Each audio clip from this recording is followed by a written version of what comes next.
Good morning. Ooh, y'all.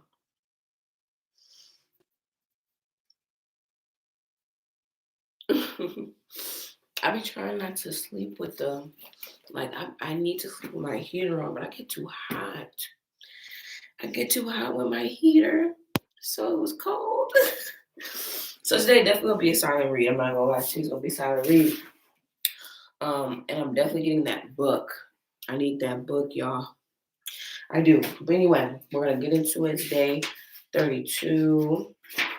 So we're reading day 32. We're reading Second Chronicles.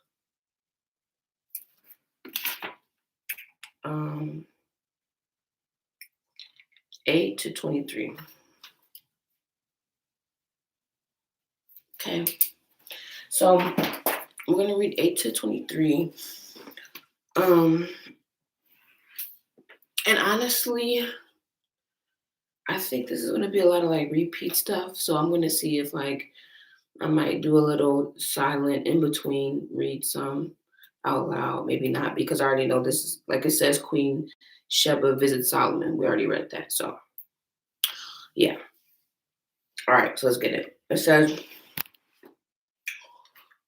at the end of 20 years, during which Solomon built the temple of the Lord in his own palace, Solomon rebuilt the villages of Haram that Haram had given him and settled the Israelites in them. Solomon then went to Hamath, Zobah, and captured it. He also built up Zadmor in the desert and all the store cities that he had built in Hamath. He rebuilt the upper Peth Horon and the lower Peth Horon as fortified cities with wall and gates and bars, as well as Beleth and his store cities and all cities for his chariots and his horses, whatever he desired to build in Jerusalem and Lebanon and throughout all the territories that he ruled. All the people left from the Hittites, Amorites, Perizzites, Hivites, and Jebusites. Those people were not Israelites. That is, their descendants remaining in the land who the Israelites had not destroyed. These Solomon conscripted for his slave labor force as it to this day. But Solomon did not make slaves of the Israelites for his work. They were his fighting men, commanders of his captains, and commanders of his chariots and charioteers. There were also King Solomon's chief officials, 250 officials supervising them. Solomon brought up Pharaoh's daughter from the city of David to the palace that he built for her and said, "My wife must not live in the palace of the king of David of Israel, because this place is the ark of the Lord has entered our holy." On the altar of the Lord that he built in front of the portico, Solomon sacrificed burnt offering to the Lord, according to the daily requirement for the offerings commanded by Moses for the Sabbaths, new moon, and 3 annual feasts, the feast of unleavened bread, and the feast of weeks, and the feast of the tabernacles. And keeping the ordinance of his father David, he appointed the divisions of the priests for their duties, and the Levites to lead the praise to assist the priests according to each day's requirement. He also appointed the gatekeepers by division for the various gates, because that was what the David, the man of God, had ordered. They did not deviate from the king's commands to the priests or the Levites in any manner, including that of the treasuries. All of Solomon's work was carried out from the day the foundation of the temple of the Lord was laid to its completion. So the temple of the Lord was finished. Then Solomon went to Ezion Geber of Elath on the coast of Edom, and Hiram sent his ships commanded by his own officers, men who knew the sea. These, with Solomon's men, sailed to Ophir and brought back 450 tons of gold, which they delivered to King Solomon. Number 9, Queen Sheba visits Solomon. When Queen Sheba heard of Solomon's fame, she came to Jerusalem to test him with hard questions.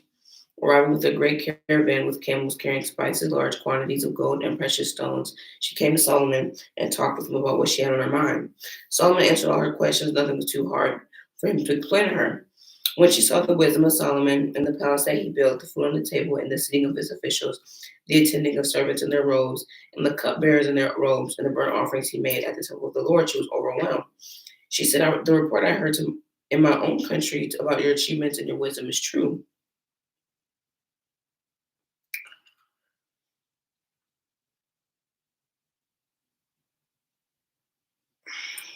But that's awkward.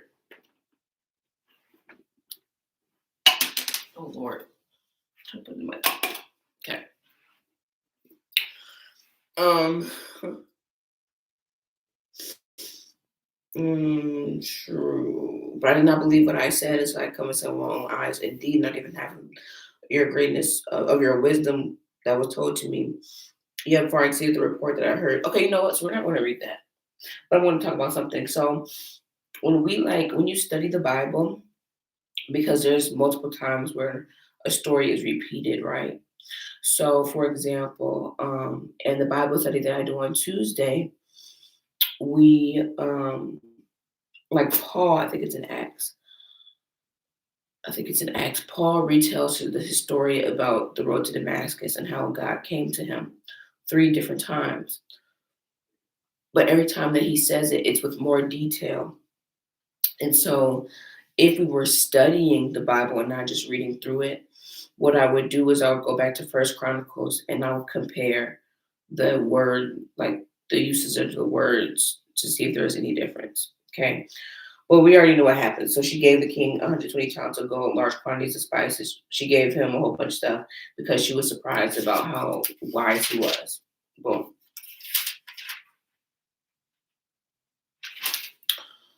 Um,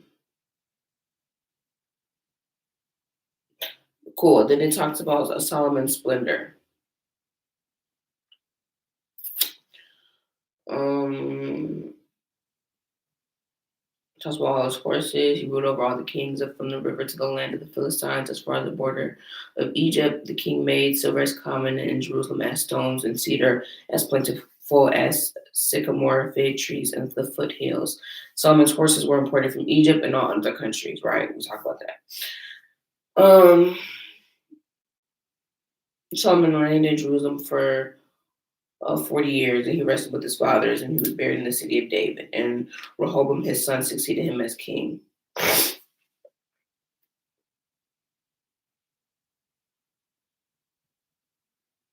Okay. All right. So it says Rehoboam went to Shechem, for the Israelites had gone there to make him king. When Jeroboam, son of Nebat, heard this, he returned from Egypt so they could send for Jeroboam. And he and all Israel went to Rehoboam and said to him, "Your father put a heavy yoke on us. Now lighten the harsh labor and the heavy yoke he put on us, and we will serve you." Rehoboam answered, "Come back to me in 3 days." So the people went away. Then King Rehoboam consulted the elders who served his father Solomon during his lifetime. "How would you advise me to answer these people?" They replied, "If you be kind to these people and please them and give them a favorable answer, they will always be your servants." But Rehoboam rejected the advice of the elders that the elders gave him and consulted with the young men that he'd grown up with and that were serving him. And they said, "What is your advice?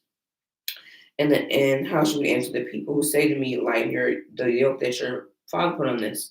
And the young men who grown up with him said, "Tell the people who have said to you, you have put a heavy yoke on us, make our yoke lighter. Tell them, my little finger is thicker than my father's waist. My father laid on you a heavy yoke, and I will make it even heavier." It says, "I will make it even heavier. My father scourged you with whips, and I will scourge you with scorpions." We read this. Um, says, "So the king did not listen to the people. He answered them harshly. They answered the king, 'What share do we have in David? What part in Jesse's son? To your tents, O Israel, look after your own house, O David.'" So all the Israelites went home. But as for the Israelites who live in the towns of Judah, Rehoboam still ruled over them. Okay, then Rehoboam sends out Adoniram, who was in charge of forced labor, but the Israelites stoned him to death. Then he managed to get in his chariot and escape to Jerusalem. So Israel had been in rebellion against the house of David to this day. Mm.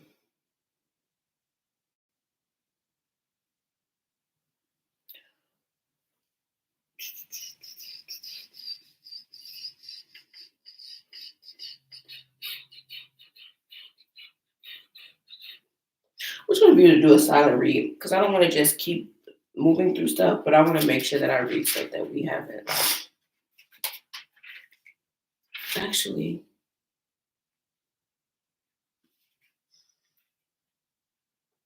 all of this is stuff that we read already.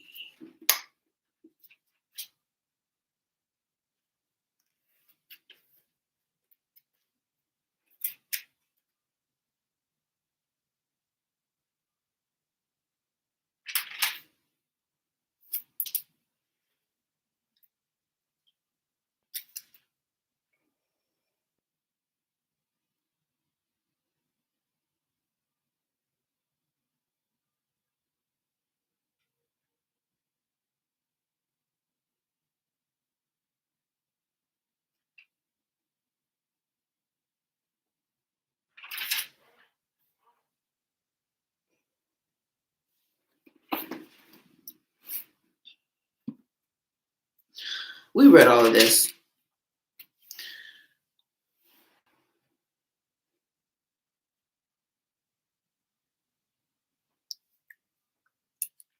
Yeah, because it says Athaliah and Joash, and it says when Athaliah, the mother of Ahaziah, saw that her son was dead, she proceeded to destroy the royal family of the house. But Josheba, the daughter of the king, took Joash, the son of Ahaziah, and stole him away. Yep. Oh Lord.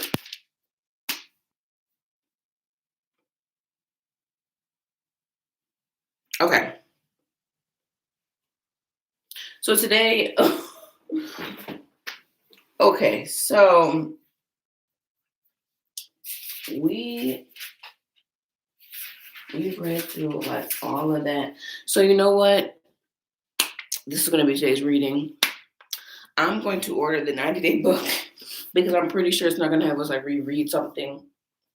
So it's okay. You know what I'm saying? I honestly think that we could skip because or maybe we could just skip today. It's fine because we're supposed to read to 23. We definitely read that.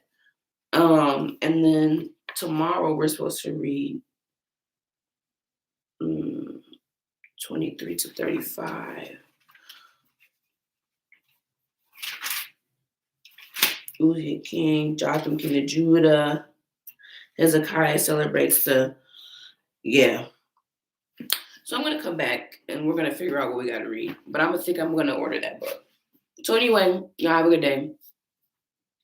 And yeah, I'm gonna